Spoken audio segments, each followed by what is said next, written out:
What if whoever shot her decides they want the money back? You happen to see a young lady walk along the side of the road? She'd been carrying a duffel bag. What's up? If we want to keep this money, we need to get rid of that body.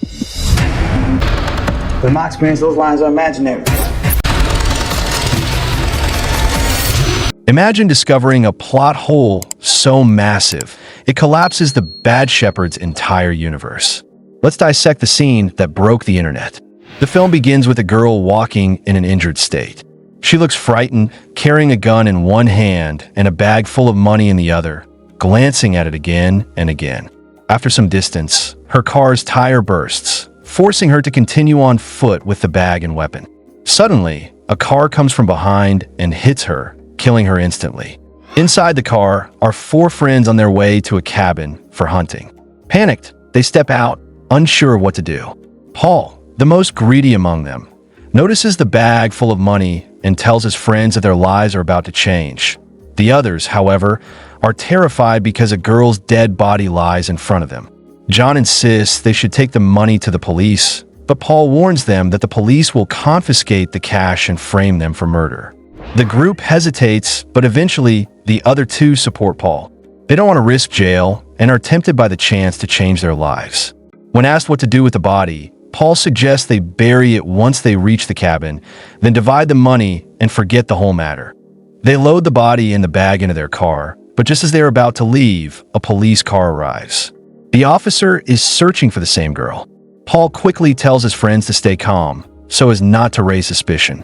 The officer inspects the girl's abandoned car, then begins questioning the group.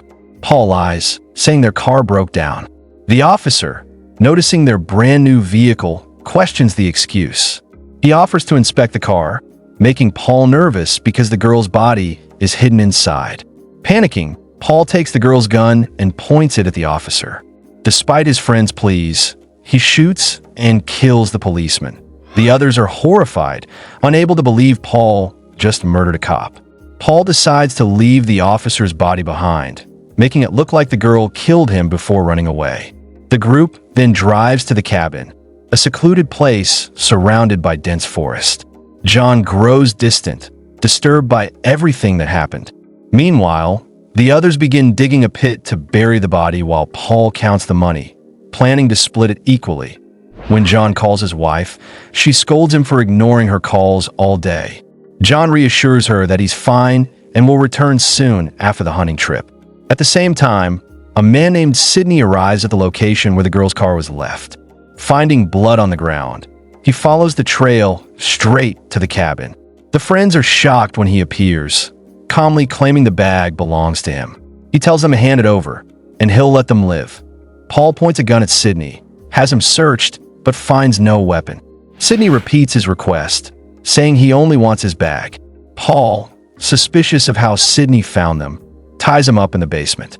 Meanwhile, John and another friend scout the forest, where they discover animal traps. They encounter a frightened local man who pleads to be released so he can return to his wife and daughter. Clearly innocent, the man begs for mercy, but Paul insists they must kill him to avoid being exposed. Forcing John's friend to pull the trigger, Paul manipulates him into committing murder. Shocked and guilt-ridden, the friend collapses in despair. Sidney, tied in the basement, accuses Paul of becoming addicted to killing. Paul brushes it off, but Sidney continues to provoke him, hinting at a secret from California. Pressured, Paul confesses that during a business trip, he killed a woman who threatened to accuse him of rape unless he paid her. His friends are horrified to learn that Paul had killed before. Tensions rise, and one friend turns on Paul, furious for being manipulated into killing. After a fight, Paul is knocked unconscious and locked in the basement with Sidney. Upstairs, John and the others debate what to do with the money. John insists they hide it in the forest, believing it has corrupted them. Sidney continues to poison Paul's mind, suggesting his friends will betray him. When Paul regains consciousness, he chases John into the forest, but John lures him into an animal trap, leaving him screaming in pain. Back at the cabin, Sidney warns the others that the money will destroy them. When pressed, Sidney hints at their personal betrayals, provoking one friend until he shoots him in the head. Strangely, Sidney later revives, revealing he is no ordinary man. Meanwhile, John hides the money inside a hollow tree. On his return, Paul ambushes him, demanding the bag. John pretends to comply, but leads him toward the traps. Paul is caught, giving John a chance to escape. Back at the cabin, John's friend confesses to an affair with John's wife, enraging him, though he spares his life. Soon after, Paul reappears, killing one of the friends.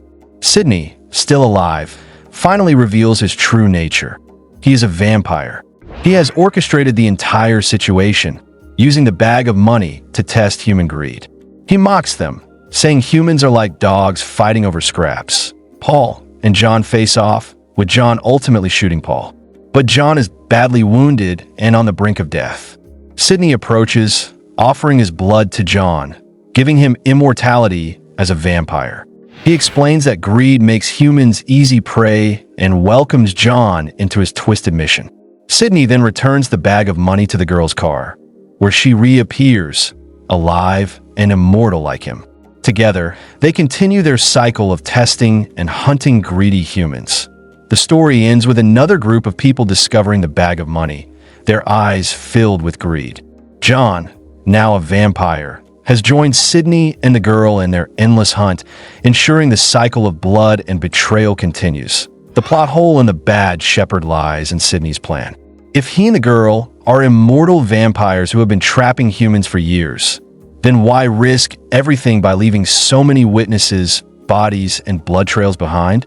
The police were already on the girl's trail at the start, which contradicts the idea that their scheme has worked flawlessly for decades. This gap doesn't just create confusion, it breaks the logic of their entire endless cycle, making the universe of the story collapse under its own rules. Agree? Disagree? Watch it again, and let's start a comment civil war. And if you're obsessed with hidden movie secrets, smash that bell. Our next video might ruin your childhood.